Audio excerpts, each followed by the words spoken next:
Another mid-air Peegate incident has surfaced. This time it's on the American Airlines. An Indian man allegedly urinated on a fellow passenger on a New York-Delhi flight. The accused was reported in a drunk state and had had an argument with the co-flyer before urinating on him. Upon arrival at the Delhi airport, the officials took hold of the accused and took him to a police station. But as we know, this isn't a one-off incident plaguing the airline sector. On November 26, 2022, an Indian man had urinated on a female passenger who was sitting next to him. That was also a New York-Delhi flight. And in that case as well, the accused passenger was drunk. Let me go straight across to Madhav, my colleague who tracks aviation for us. Madhav, are you picking up any more details on who this individual was and what happens to him from here on? Will the co-passenger on whom he urinated, need to pursue this case, or is that something that the airline will do on its own?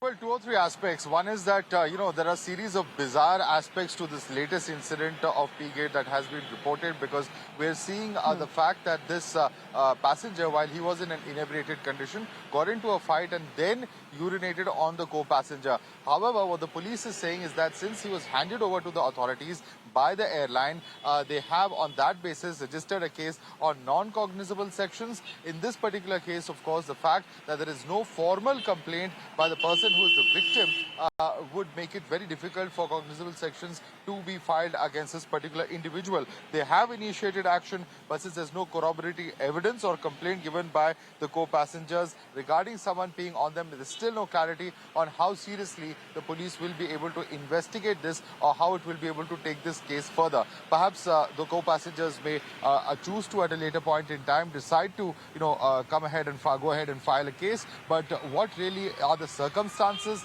and what really has transpired on board? Perhaps it's the airline that would be able to throw more light, and regulators would be able to throw more light on what exactly has transpired. But this is really shameful that we've been seeing incident after incident of these acts of urinating on board aircraft taking place, and it really raises some very basic questions about the kind of behavior of our passengers, especially when traveling internationally, and why really these incidents are repeatedly taking place is a question that perhaps all need to answer, or at least think about.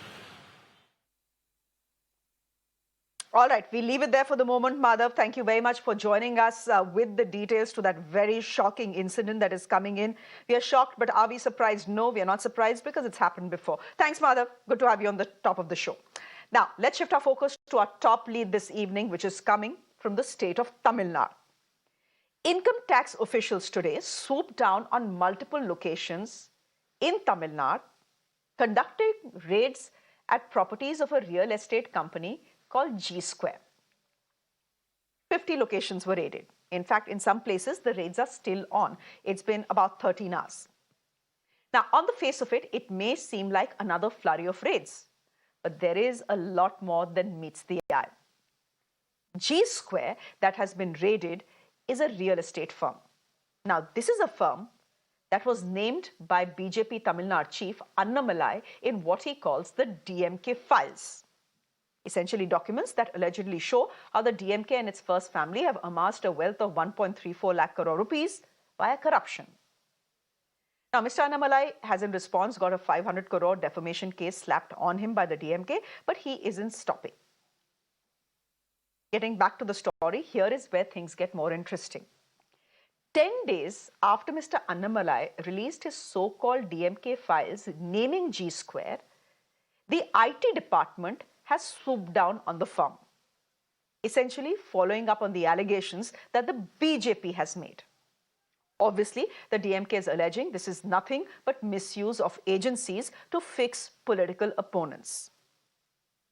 Now, question is, what does G Square have to do with the DMK? Well, it is linked to Anna Nagar MLA M.K. Mohan. His son Karthik is a shareholder in the real estate firm. So both their residences were raided along with 50 other locations today. The raids are still on. It's been over 13 hours, I said. M.K. Mohan now is a close aide of Chief Minister M.K. Stalin. G Square on its part is saying they have nothing to fear or hide. DMK cadres, meanwhile, today hit the streets in Chennai against the raids on their leaders, saying this is nothing but political vendetta playing out. Now, for the unversed, the DMK files were released by Tamil Nadu BJP chief Annamalai some 10 days ago. It is essentially a compilation of corruption allegations against various DMK leaders, including Chief Minister M.K. Stalin and his family members. A week back, the DMK issued a legal notice to Mr. Annamalai demanding an apology and a compensation of 500 crore rupees for defaming Chief Minister Stalin and his family members and party leaders of the DMK. With the Income Tax Department carrying out raids, much in line with allegations made by the BJP, questions are bound to be asked. And those are questions I'm asking my guests this evening. Uma Anandan is a BJP councillor joining us on the broadcast. Dr. P. Pularao is a political analyst, will be speaking on behalf of the DMK. And Dr. Narayan Lakshman is an associate editor of The Hindu. He is joining us on the broadcast as well. Dr. Narayan Lakshman, let me start with you. We always are in a habit on television panels to start a debate with the politicians on the show. Let me start with the journalist on the show today. What's your take on the raids that have been conducted in Chennai and elsewhere today?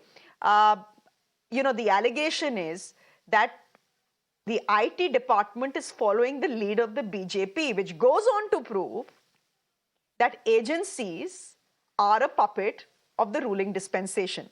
Dr. Narayan, is that any truth to that perception that is being put out today in Chennai and elsewhere?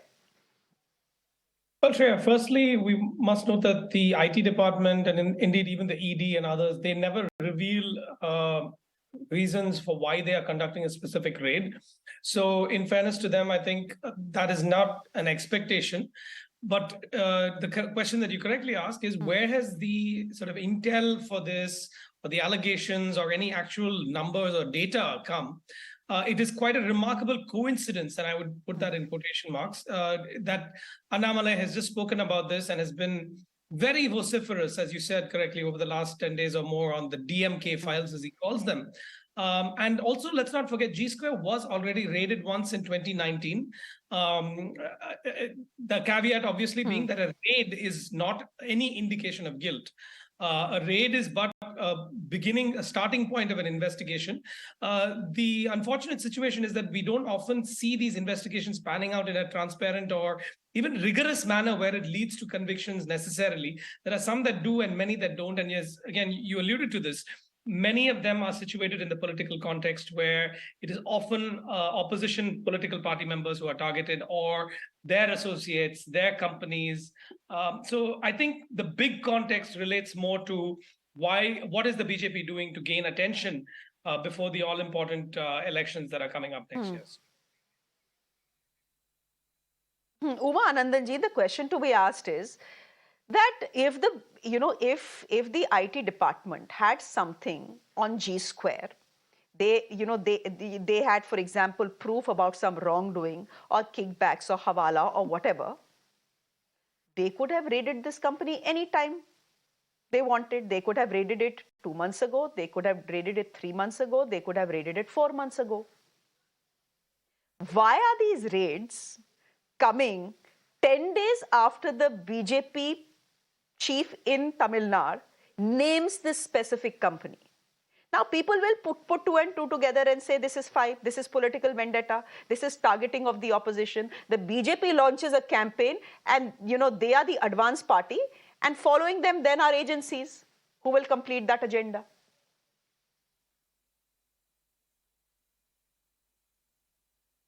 See, first, you cannot say that Mr. Annamalai spoke 10 days back and the raids have started. See, there have always been whispers about the activities of this particular company. Perhaps they've collected some evidence papers. Now I have a lot with me in my hand today. Only today I have got it. So you can't say that the government was sitting on the papers that they had already got. You can't say that. See, I would first like to say, in January last, a magazine in Tamil Nadu spoke about this, an English alphabet real estate. And it said the entire government registration department is bending backwards and forwards to finish the registration and the paperwork for this company, while other people, individuals and other construction companies and all of them will have to wait for about 3 or 4 months for all these formalities to take place. And when this came out, another YouTuber, Mr. Maridas, spoke on this. The government then, the ruling government, the same DMK, instead of coming out with explanation on this, chose to file cases against the magazine as well as the YouTuber. That happened long time back. And now coming to this, today, I'm telling you, this particular company was started with a turnover of about 50 crores. But first they say it was only a paid-up capital of 1 lakh. Okay. Now, after this, today we find out there are about 20 companies registered in the same address in a residential flat in Harrington Road, Chetpet, in the heart of the city. And who signs the rental agreement? An officer of this company. And he gives his address as the same as the son of Mr. Anbaragan, one of the stalwarts of DMK party. The DMK cannot come out now and say that Mr. Anbaragan is not from DMK. He is one of the founding fathers of DMK. Second, they ask, what is the connection between Mr. Stalin's son-in-law and this company? I would like to speak on this for 5 minutes because in Coimbatore, there is a company called, they started a project called G-City. They acquired about some 200 acres. And in that 200 acres, first, they have about 4 companies. I would like to give the list of the companies also. Okay? It follows the same pattern of land being transferred. Deep Jyoti, they buy about 36.9 acres. And another company, Crocus Builders, they buy another 31.8 acres. Gems Builders buys about 56.2. And another builder, 4 of them, all these companies sell these lands to the same company, all these 4, to Imami India. Okay, And Umaji, India Umaji, is a subsidiary of an Imam group of Dubai. Umaji, you are confusing my I'm coming to this. Umaji, you are confusing my viewer. You are confusing my viewer. Look, please understand. Please understand, Umaji. In Delhi. Okay, Umaji, what are you saying? What are you saying? Are you saying that G square is actually directly linked to Mr. 1 minute. What are you saying here? Are you saying that G square has direct links to Stalin's son-in-law? Is that what you are saying in short? No, ma'am, you have to tell me now. You will come 5 minutes later. Let my viewers at least understand what you are saying.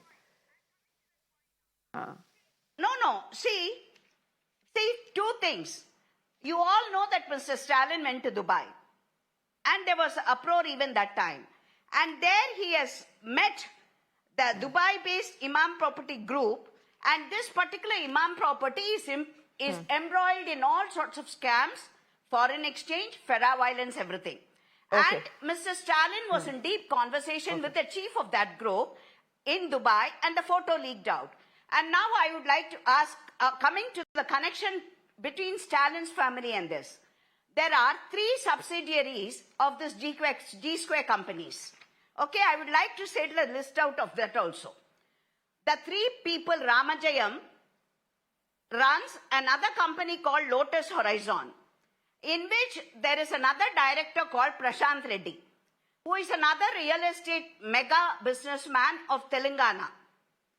And that company is called Mahadara. And this particular Prashant Reddy and Mr. Sabarisan, the son-in-law of Mr. Stalin, are directors in Lotus Phoenix Development, another company. Right? And next. Okay, Umaji, you are confusing my viewers. Wait. You know, we don't, ma'am, we don't. 3 directors, Umaji, you have made your point. I can't have you reading the entire DMK files on the show, na, ma'am. Umaji, I can't have you repeat your entire DMK please, files on the because show. I don't After all, want I to only miss have out the 20 minutes points on the I'm show. telling. So please be count. Please understand. No, ma'am. So please say the point in short. I think I understand what you have said. I think I've understood what you have said. Now I'm So let me just take a counter. No, wait a minute. No. No, you have told me.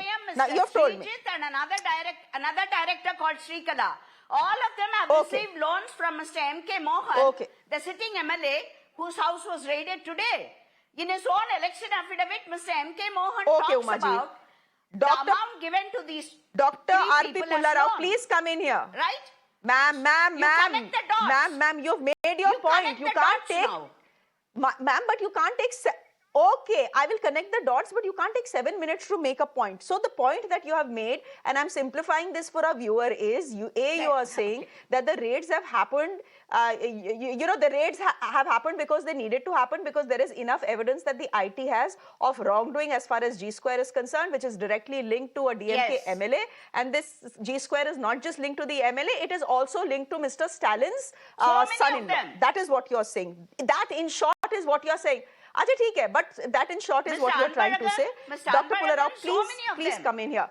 So many of the families. Ma'am, there are other people on this panel. Okay, there are other people on this panel. Let them speak, ma'am. I don't want to scream. Please, let others. Dr. Pullarao, please come in here. Point is, yes, I agree that the timing is suspicious. Is it mere coincidence that the BJP launches a campaign against the DMK's first family? 1 minute, against the DMK's first family, and within 10 days, you have IT raids being conducted on one of the real estate firms that has been named by the BJP. Is it a beautiful coincidence, as it were, or is this the IT department trailing what the BJP is doing in Tamil Nadu? That is one question to ask. But Umaji has a point. Umaji is saying, if there is enough and more evidence that the IT department has, why will they not raid this firm? Why will this firm get special treatment and not be raided?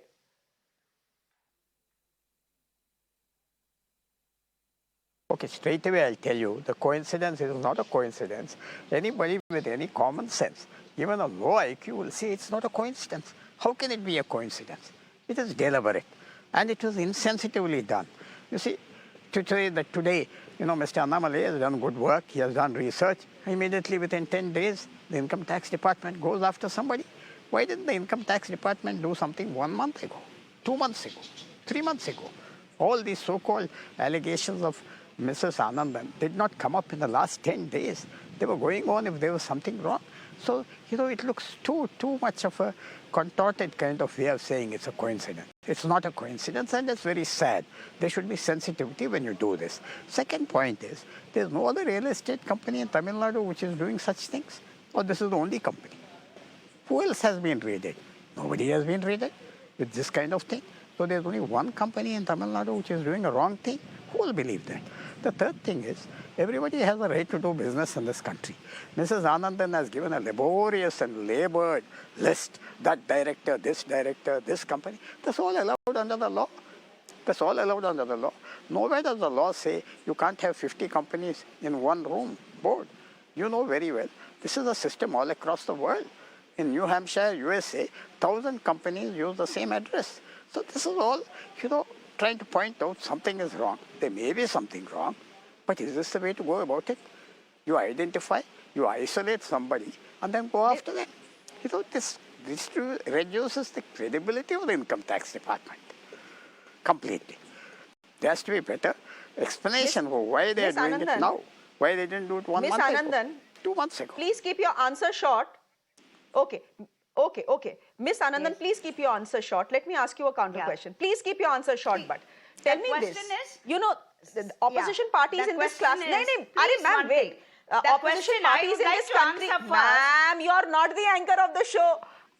No, please answer the question I am asking you first, because I need to keep this debate sharp. I can't have it meandering all over the place and lose my viewers. Miss Anandan, this is the question I'm asking, and this is a question that the opposition often asks. Why are all these IT raids and ED raids conducted only in non-BJP states? Why are they never conducted in BJP states? Madhya Pradesh, nothing ever goes wrong. Everything, everything is so clean and clear that the IT department and the ED department and the CBI doesn't even... What raids were conducted in Karnataka? No, those were Lokayukta raids, ma'am. Those were not IT raids. In fact, IT raids should have been conducted on the MLA whose son was caught red-handed taking money, and the IT department was nowhere to be seen, ma'am. Madam, everywhere it happens. You people see, everywhere IT raids have taken place. Why today in Chettinad Cements also IT raids took place?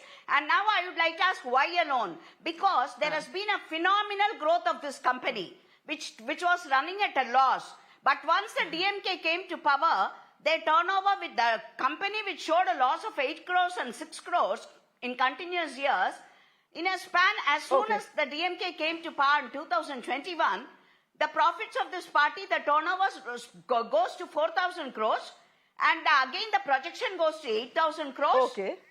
And I really don't understand. Real estate firms, everywhere they are raided. Hiranandani was raided. So many people are raided. Why alone do you pick on the ruling family? Just because they are a ruling family, you want us to be lenient on that? They have enough proof. They have collected the evidences. Absolutely and if I tell not. you now, you say that I'm But taking if the wrongdoing has been happening for 3 years, things it will come out. Okay. Don't think as if, you know, Okay, but Umaji, logically speaking, please don't put that. Culprit should be handled in the same way. Culprit should be handled in the same way. Don't need to mollycoddle them absolutely, just I agree because with they you. belong to a I agree with you. family. My limited point is, I agree with you. Whoever is corrupt and whoever takes the money of citizens of this country for his own benefits, whoever indulges in corruption should be put behind bars, and the key should be thrown in the Pacific Ocean or the Arabian Sea, wherever you want to throw it. My limited point is, if this firm had it was growing exponentially for the last 3 years, why was the IT department quiet? Why did the IT department come in, jump into action only after the BJP launched the DMK files? That gives rise to some suspicion that this is targeted, that this is targeting of the opposition. We'll leave it there for the moment. Thank you very much. Umaji, thank you very much. Mr. Pularao. Okay. We can't cut a sorry figure in the court. Okay. So how come? We can't cut a sorry figure in the court. So how come? How come the IT? We need to collect the No. The point is, ma'am, then how did the BJP president, Mr. Annamalai, have those papers before the IT department? Please think and answer that question. No time for that though. Thank you very much. Good night. Good night, ladies and gentlemen. Thank you.